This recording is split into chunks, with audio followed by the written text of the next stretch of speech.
नमस्कार दोस्तों, स्वागत है आप सभी का हमारे YouTube चैनल पर। तो चलिए दोस्तों, अमीर और गरीब की आज हम आपको एक कहानी सुनाते हैं। एक बार की बात है दोस्तों, एक गांव में दो दोस्त हुआ करते थे। एक का नाम था राजेश और दूसरे का नाम था दिनेश। दोनों एक साथ खेती किया करते थे, काफ़ी मेहनत करके अपना घर चलाते थे। एक दिन अचानक उस गांव में एक बहुत बड़ा व्यापारी आ जाता है और लोग उसकी चकाचौंध देखकर बहुत प्रभावित हो जाते हैं। पूरे गांव में उस व्यापारी की चर्चा होने लग जाती है। ऐसे ही राजेश और दिनेश भी इसी बारे में बात करने लग जाते हैं। राजेश कहता है, वाह जिंदगी हो तो ऐसी, देखो उसके कितने ठाट बाट हैं। उसके आसपास हमेशा हज़ारों लोग हाथ जोड़ घूमते हैं और हम देखो रोज़ रोज़ की वही मेहनत है और वहीं खाने के लिए कुछ पैसे। दिनेश कहता है, अरे भाई राजेश, जिसके पास जितना है हमें उतने में ही खुश रहना चाहिए। भगवान ने कम से कम हमें रहने की छत दी है, खाने की 2 वक्त की रोटी दी है।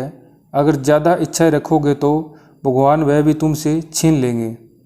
इस पर राजेश ने कहा, तू भी न दिनेश हमेशा ज्ञान बांटता रहता है। छोड़ मुझे क्या, मैं कौन सा अमीर बनने वाला हूँ। वहीं ज़िंदगी है, वहीं फटे पुराने कपड़े। राजेश को उस व्यापारी की अमीरी देखकर बहुत जलन होने लगती है। वह बस हर समय उसी के सपनों में खोया रहता है, रात दिन बस उसी के ख्वाब देखने लगता है। उसका मन काम में नहीं लगता, वह हमेशा सिर्फ अमीरी के सपने देखने लगता है। इसी कारण उसकी खेती से अच्छे से नहीं हो पा रही थी। वह दिन ब दिन गरीब होने लगता है, खाने के लाले पड़ने लगते हैं। राजेश की ऐसी हालत देखकर दिनेश राजेश से बोला, राजेश ऐसा कब तक चलेगा? तुम दिन भर खुली आंखों से सपने देखने लगते हो। तुम्हें मेहनत करनी चाहिए और अपने काम में ध्यान देना चाहिए। राजेश ने कहा, तुम अपना काम क्यों नहीं करते? सपने देखने से ही तो पूरे होते हैं। दिनेश, और तुम देखना एक ना एक दिन ज़रूर अमीर बन जाऊंगा। दिनेश ने कहा, मैं तुम्हें चाहे जितना भी समझा लूँ पर तुम्हें तो अपनी ही करनी है। मैं तो तुम्हारे भले के लिए बोल रहा हूँ, बाकी तुम्हारी मर्जी। राजेश को दिनेश की बातें बेफालतू की लगती है। उसे लगता है कि दिनेश हमेशा उसे डांटता रहता है। एक दिन राजेश ऐसे ही गांव के बाज़ार में काम की तलाश में घूमने निकला था। तभी उसे एक लॉटरी वाला दिखता है जो लॉटरी के टिकट बेच रहा था। राजेश ने लॉटरी वाले से कहा, अरे भाई, लॉटरी लगेगी भी या यूं ही बेच रहे हो? लॉटरी वाले ने कहा, अरे भाई बिल्कुल लगेगी। गांव में जो नया व्यापारी आया है वह भी लॉटरी खरीद कर ही मालामाल हुआ है। राजेश ने लालच में आकर एक लॉटरी की टिकट खरीद ली और करोड़पति बनने के ख्वाब देखने लगा। अगली शाम को लॉटरी का रिजल्ट निकलने वाला था, इसलिए राजेश अपनी टिकट लेकर उसी दुकानदार के पास जाता है। वह दुकान वाले से पूछता है, क्यों भाई, रिजल्ट आया? ज़रा मुझे नंबर तो बताना। राजेश अपने लॉटरी के नंबर को ध्यान से देखता है। उसका नंबर रिजल्ट के नंबर से मैच कर जाता है।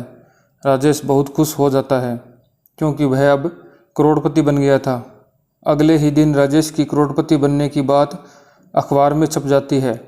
राजेश ने अपने लिए एक बहुत बड़ा घर और एक महंगी गाड़ी खरीद ली। राजेश की इतनी तरक्की देखकर उसका दोस्त दिनेश बहुत खुश हो गया और अगले ही दिन राजेश से मिलने के लिए उसके घर चला गया।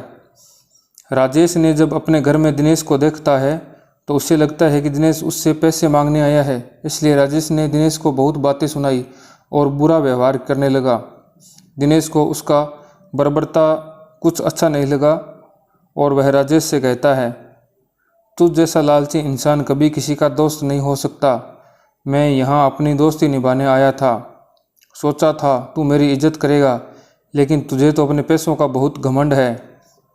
आज तेरा समय है राजेश, कल मेरा भी आएगा, लेकिन तू चिंता मत कर, मैं तेरे जैसा नहीं बनूंगा। यह कहकर दिनेश वहाँ से चला जाता है। कई साल बीत जाते हैं। राजेश और दिनेश एक दूसरे को कभी नहीं मिलते। राजेश शहर में चला जाता है और बहुत पैसे कमाने लग जाता है। एक दिन राजेश बहुत बीमार पड़ जाता है। राजेश को अपनी बीमारी के इलाज के लिए बाहर जाना पड़ता है और वह अपना सारा काम उसके एक जिम्मेदार आदमी को दे जाता है। कुछ महीनों के बाद राजेश पूरी तरह से ठीक होकर अपने घर वापस आता है, लेकिन जैसे ही वह घर आता है तो देखता है कि उसका काम पूरी तरह से बदल चुका है। यह सब देखकर राजेश बहुत परेशान हो गया और उसने उस जिम्मेदार इंसान के पास जाकर कहा, धोखेबाज, तूने यह ठीक नहीं किया। मैंने तुझे अपना सारा काम और कंपनी के कुछ महीनों के लिए संभालने के लिए दी थी, तुमने तो कंपनी ही अपने नाम करवा ली। इस पर उस आदमी ने राजेश को कहा कि ये कंपनी तो मेरी है, और भला बुरा कहकर उसे धक्के मारकर कंपनी से बाहर निकाल दिया। एक दिन जब राजेश सड़क पर सोया हुआ था तो तभी उसका पुराना दोस्त दिनेश बहुत बड़ी गाड़ी लेकर वहां से गुजर रहा था। दिनेश से अपनी दोस्त की यह हालत देखी नहीं गई और उससे पूछा कि यह सब कैसे हो गया। राजेश ने दिनेश को सारी बातें बताई। यह सुनकर दिनेश को काफ़ी गुस्सा आया। वह राजेश को अपनी गाड़ी में बिठाकर अपने महल जैसे घर में ले गया। दिनेश ने काफ़ी तरक्की करके और घर और गाड़ी खरीद ली थी। उसने राजेश की बहुत खातिरदारी की और अपने साथ घर में रहने के लिए बोला। दिनेश की बातें सुनकर राजेश की आंखों में आंसू आ गए और कहा, दोस्त, मुझे उस दिन के लिए माफ़ कर दो। मैंने उस दिन तुम्हारे साथ काफ़ी बुरा व्यवहार किया था। दिनेश बोला, दोस्त, छोड़ो भी वह बातें। इस तरह दोनों दोस्त एक साथ खुशी खुशी रहने लगे। दोस्तों, आपको ये हमारी स्टोरी कैसी लगी? अगर स्टोरी पसंद आई हो तो हमारे वीडियो को लाइक कीजिए, चैनल को सब्सक्राइब कीजिए और हमें कमेंट करके बताना कि आपको स्टोरी कैसी लगी। अगर आपको इस तरह की स्टोरी और सुननी है और अच्छी लगती है तो हमें कमेंट करके ज़रूर बताना। हम समय समय पर आपको ऐसी स्टोरी देते रहेंगे। तब तक के लिए धन्यवाद। जय हिंद।